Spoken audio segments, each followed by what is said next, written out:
Hello class 8th student. Last video में हम लोगों ने ये पढ़ लिया था कि किस तरीके से हम वीड्स को अपने फील्ड से, अपने क्रॉपिंग फील्ड से हटाते हैं। आज मैंने आपको पढ़ाने के लिए बोला था कि हार्वेस्टिंग कैसे करते हैं। ठीक है, तो चलिए स्टार्ट करते हैं।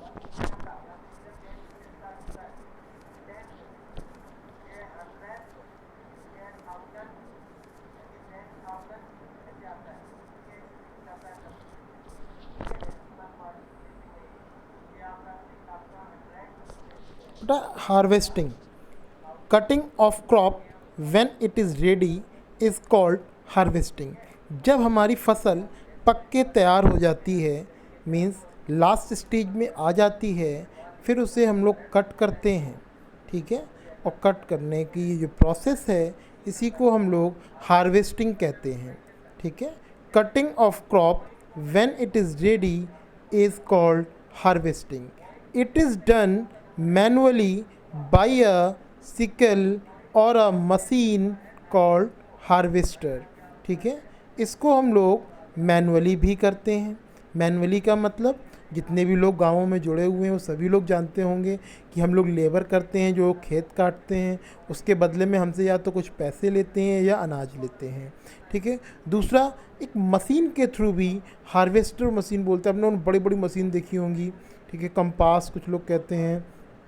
ठीक है, जो आपका भूस भी और साथ में गेहूँ भी दोनों काट के अलग करते जाती हैं एक साथ, आपने देखा होगा। ठीक है, सेम उसी तरीके से दो मेथड्स हैं आपके।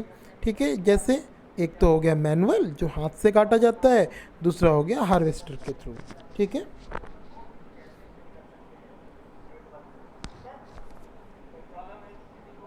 नेक्स्ट है बेटा जी थ्रेसिंग। ठीक है, थ्रेसिंग क्या है? थ्रेसिंग क्या होती है बेटा? देखिए, हार्वेस्टिंग हो गई। अब हार्वेस्टिंग के बाद प्रोसेस आती है थ्रेसिंग। थ्रेसिंग का मतलब होता है जैसे फसल हमारी कट के तैयार हो गई, उसमें प्लांट्स हैं, सब कुछ है, पूरे पूरे प्लांट्स हैं वो, तो उसमें से अपने सीड्स को, जिस चीज़ की हमने फसल की वीट किया तो उसमें गेहूँ को अलग निकालना, ये जो प्रोसेस है ये कहलाती है थ्रेसिंग। आप जानते हैं जो मशीन होती है इससे हम लोग गेहूँ को बाहर निकालते हैं, क्या कहलाता है? थ्रेसर। धान को बाहर निकालते हैं, क्या कहलाता है? थ्रेसर। थ्रेसर क्या है? थ्रेसिंग की मशीन है।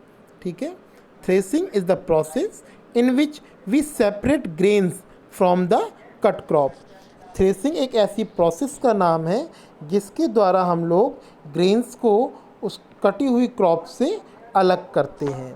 ठीक है, इन मैनुअल हार्वेस्टिंग मीन्स जो हम लोग हाथ से काटे हैं, हम लोगों ने जो हार्वेस्टिंग करी हुई है, threshing is done by the making oxen और buffaloes trample over the cut crop.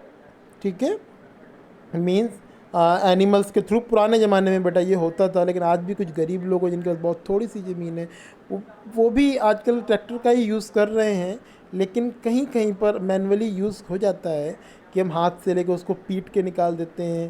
ज़्यादा होता है तो एनिमल्स के थ्रू निकलवा लेते हैं। ठीक है, ये पुरानी लेकिन मेथड्स हो चुकी हैं। ठीक है, the manual harvesting threshing is done by the making oxen और बफेलोज। ठीक है, trample over the cut crop. Nowadays, we are also using a machine called thresher for this process। इस प्रोसेस के लिए हम लोग थ्रेसर मशीन का use करते हैं। ठीक है, कंबाइन, कंबाइन जो आता है आपने बड़े बड़े देखे होंगे। Combine is a machine which is use for both harvesting and threshing. ये काटता जाता है और साथ के साथ थ्रेसिंग भी करता जाता है, दोनों काम करता है। इसमें आपको लेबर की ज़रूरत ही नहीं है। ठीक है, लेबर कम हो जाती है इसमें। ठीक है बेटा, नेक्स्ट है आपका winnowing. Winnowing is the process by which we separate grains from the chaff। It can be done manually with the help of wind. ठीक है, we drop mixture on the ground from a height. Heavier seeds get separated from the lighter safe as the lighter safe is blown away by the wind and falls at a distance. Okay बेटा, आपने देखा होगा कि जब हम लोग seeds को निकलवा के लाते हैं तो बहुत सारा सीड्स हमारा ज़मीन पर गिर जाता है। ठीक है, तो लास्ट का जो थ्रेसर के नीचे की तरफ आपने देखते हैं उसे इकट्ठा हो जाता है। वो हम लोग क्या करते हैं, उसको इकट्ठा कर लिया। ठीक है, कुछ बालें होती हैं, लोग उसको पीट पीट के बाहर निकाल लेते हैं। ठीक है, और इसके अलावा जो उसमें कूड़ा करकट इकट्ठा हो जाता है, बहुत सारा इकट्ठा हो जाता है, उसमें कुछ आपके उसके क्या बोलते हैं जो आगे की तरफ तिनके से होते हैं वो मिल जाते हैं, भूसे का तिनका मिल जाता है। ठीक है, तो करते क्या है, कुछ ख़राब सीड्स भी मिल जाते हैं। हम इनको कलेक्ट करते हैं और कलेक्ट करने के बाद जब हवा तेज़ चल रही होती है या पीछे की तरफ पंखा लगा लेते हैं, ठीक है, फर्राटा जैसे बोलते हैं, और ऊपर से जब गिराते हैं तो जो हल्के सीड्स होते हैं और जो सेफ होता है वो क्या होता है, आगे की तरफ उड़ जाता है, भुस वगैरह जो होगा वो आगे की तरफ उड़ जाएगा। और जो हैवियर सीड्स होते हैं, मतलब जो हेल्दी सीड्स होते हैं, वो क्या होंगे, जस्ट नीचे हमारे गिर जाएंगे, उनको हम लोग उठा लेते हैं और भर लेते हैं। ठीक है, stem of crop is cut into small pieces and used as cattle fodder. ठीक है, मतलब जो आपका क्रॉप का स्टेम होता है, मीन्स जो नीचे आपका जैसे आपका वीट का पौधा आपने देखा होगा, गेहूं का पौधा आपने देखा होगा, नीचे पूरी नरई होती है जो बोलते हैं, पतली सी नरई बोलते हैं उसे। ठीक है, वो पूरी की पूरी कट के किस में कन्वर्ट हो जाती है, भूसे में, भूस में। कैटल फीडर मीन्स जानवरों के खाने के लिए।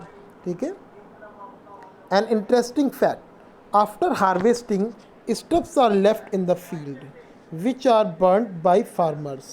ठीक है, मीन्स कटाई के बाद थोड़ा बहुत तो हिस्सा होता ही है हमारी फसल का जो खेतों में रह जाता है। ठीक है, कुछ किसान क्या करते हैं बेटा, उसको कलेक्ट करते हैं और कलेक्ट करके उसमें आग लगा देते हैं। ठीक है, जबकि ये गलत होता है। इट कॉजेज पॉल्यूशन, ये पॉल्यूशन क्रिएट करता है। And it may catch fire, ठीक है, ये आग भी पकड़ सकता है, चारों तरफ ये आग फैल सकती है। And damage the crop laying in the field, ठीक है, जो अगल बगल आपके फील्ड में क्रॉप है उस पर भी एक तरीके से नुकसान हो सकता है, उसमें भी आग लग सकती है। In spite of burning, we can utilize these stubs to make ethanol, biofuel as a substitute of petrol, or stubs should be retained in the field after harvest. This practice minimizes erosion, returns nutrients, and increase soil organic matter content, increase water holding capacity of soil, stops of growth of weeds, and minimise soil water evaporation. ठीक है, means आपको ये जो last में जो हिस्सा बचा है, ठीक है, जो हम अगर हम इसको ना जलाएं, स्प्लिट ऑफ बर्निंग ना करें, we can utilise these stubs to make ethanol. मतलब इथेनॉल इस समय एक आपका, क्योंकि जो पेट्रोल डीजल है बेटा एक लिमिटेड अमाउंट में है, ये ख़त्म होने की तरफ बढ़ रहा है, तो इसको रोकने के लिए, इसको बचाने के लिए इथेनॉल का यूज़ हो रहा है। आपने कहीं पेट्रोल पंप से देखा होगा, without mixing ethanol with ethanol. ठीक है, अलग अलग पेट्रोल मिलता भी है हम लोगों को। ठीक है, अगर इसी को या तो हम खेत में जुतवा देंगे तो न्यूट्रिएंट्स हमारे खेत में मिल जाएंगे। ठीक है, मतलब वो रिप्लेनिश हो जाएंगे हमारे।